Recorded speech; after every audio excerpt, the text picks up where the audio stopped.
The Ghosts of Flight 401. On December 29, 1972, Eastern Airlines Flight 401 took off from New York, heading toward Miami. It was a normal night flight, clear weather, experienced crew. A brand new aircraft, the Lockheed L-1011 TriStar. Nothing felt wrong, nothing looked wrong. But before the night ended, this flight would become one of the strangest aviation mysteries in history. As the plane approached Miami for landing, the crew noticed a small problem. A tiny light on the dashboard, the landing gear indicator light. It wasn't turning on. This small bulb created confusion in the cockpit. The captain, the co-pilot, and the flight engineer, all focused on this single issue. Was the landing gear down or not? They tried to fix the bulb. They tried to remove it. They leaned forward, concentrating completely. And while they were busy with that tiny light, something much bigger was happening. The autopilot was accidentally disconnected. No one noticed. The plane slowly began to descend. Very slowly. So slowly that the crew didn't feel it. See it. Didn't realize it. Until it was too late. At 11:42 p.m., Flight 401 crashed into the Florida Everglades. 101 people died. It should have ended there. Just another tragic accident in aviation history. But this story didn't end in the swamp. It followed the aircraft parts. It followed the people. It followed the airline. Because after the crash, something impossible began to happen. Eastern Airlines salvaged usable parts from the wreckage, seats, ovens, electronic equipment, and installed them into other planes of the same model. That's when the sightings began. Flight attendants started reporting something strange. A man in an old captain's uniform standing silently in the galley.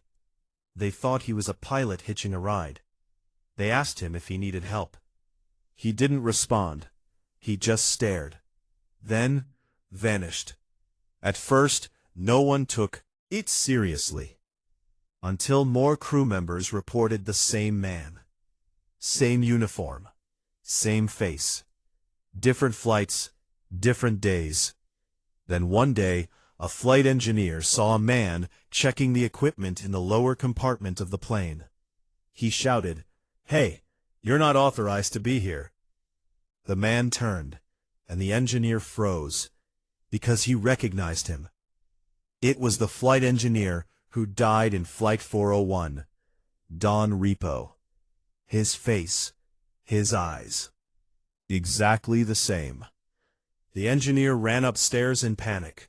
Later, he checked the photo of Don Repo from the accident report. It was him, exactly him. More reports followed. Passengers saw a captain sitting in first class, who disappeared when approached. A flight attendant fainted after seeing a dead crew member standing near the oven. That oven was recovered from Flight 401. Some crew members refused to work on those planes. They were terrified. Eastern Airlines quietly began removing the salvaged parts, without any announcement, without any explanation. But the stories had already spread. Even airline executives privately admitted they had seen things they couldn't explain. One vice president reportedly saw the ghost of Captain Bob Loft in the cockpit. He never spoke about it publicly, but he refused to fly that aircraft again. These weren't random passengers. Were trained professionals. Pilots, engineers, crew members, people who don't panic easily, people who don't believe in ghosts. And yet, they all described the same faces, the same dead men, appearing again and again, as if they never left the plane, as if something from the Everglades came back with the wreckage. Some say it was mass hallucination. Some say stress. Some say coincidence. But here's the part that makes this story darker. Most of these sightings happened near the parts recovered from Flight 401. The oven, the electronics bay, the cockpit panels, where the dead crew once worked, as if they were still attached to their duties, still checking the plane, still watching, still present. Eastern Airlines officially denied everything. They called it rumors, but quietly, they removed every single salvaged part from all aircraft. And after that, the sightings stopped. Completely. No more ghosts. No more figures. No more silent stares in the galley. Which leaves one terrifying question. If it was imagination, why did it stop when the parts were removed?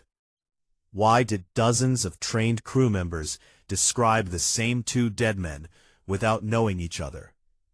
And why did the airline act so secretly? Maybe the crash didn't end that night in 1972. Maybe something from Flight 401 never reached its destination. Maybe some passengers never left the plane. And maybe, every time you fly, you're not alone. Because sometimes, the crew is still on duty, long after they died.